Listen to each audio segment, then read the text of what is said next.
Sekondës është këshilli i bajrit me rezultat. Kjo është që vjet base nuk është problem. Problemi lajmi është kur ndikohet në rezultat.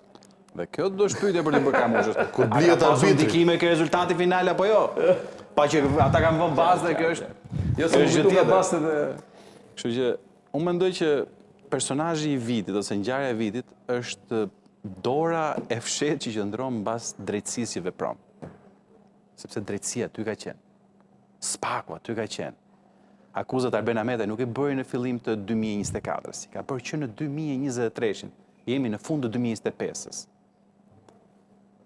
Që do thot, pyetja është pse pikërisht tani? Çka ka ndodhur gjatë kësaj viti? Pse u bë Spaku kaq agresiv? Unë mendoj që përgjigjet duhet kërkuar së pari tek ajo që ndodhi në zgjedhjet e 11 majit.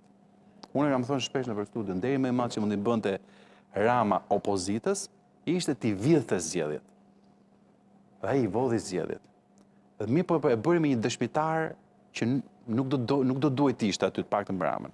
Dhe dëshmitari i vjedhjes zgjedhjet ka qenë një njeri i afërt i president amerikan, Donald Trump, që është Chris Lasivita.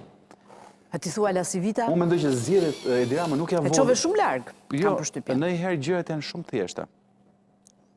Sepse këtu që ka një dorë që nisi të vepronte fort mbas zgjedhjeve, kjo është pak pa sigurt. Mbase mos e kishin bërë mullar edhe s'kishte ku shkonte edhe Spaku se po i pati provat atje. Sali Berisha i ka thënë Belinda Ballukut me qira fjala, që para një viti e gjysmë do ke shfatin e Erion Veliajt.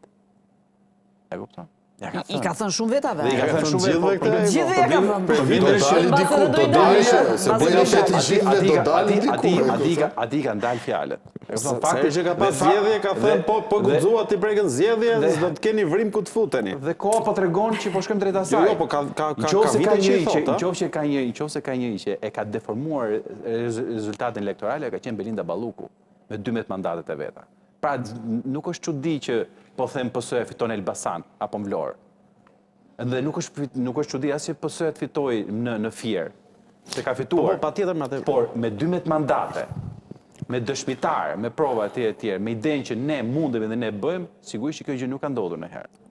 Dhe Spaku ishte aty për ta dëshmuar këtë gjë dhe nuk e bëri këtë dëshminë. Fakt nuk e bëri këtë dëshminë.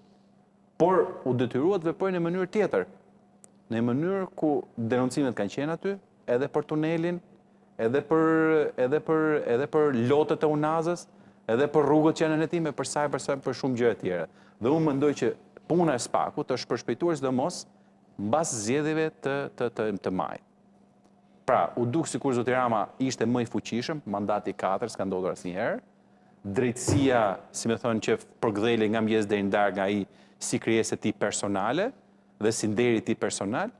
Dhe pikërisht aty ku ti mendon me sa duket që je më i fortë, aty zoti Rama u godit, por kjo nuk vetë ndodhi. Pra, në fizik, gjërat nuk vetë ndodhin. Do të ketë shkak dhe do të ketë pasojë. Do të ketë impulsi fillestar, siç quhet. Dhe ai që duhet kuptojmë neve, ky impuls fillestar nga vjen. Unë mendoj që ka vetëm një fuqi që mund ta bëjë këtë impuls fillestar. Dhe impulsi fillestar vjen nga marrëdhëniet, ose mund ta lexojmë tek marrëdhëniet e tensionuara të prishur zotit Rama me Shtetet Bashkuara të Amerikës. Nisi me atë shakarën e famshme që nuk kuptua pse ndodhi, po mendoj që kishte një domethënie dhe që ishte ajo shaka e famshme e zotit Rama me humbin e zotit Trump në trajtimin e Armenisë dhe Shqipërisë si dy vende të ngjashme, dhe që më pas vijoi pak nga pak deri tek ftojet e mes të shkuarja ambasadores amerikane në kryeministri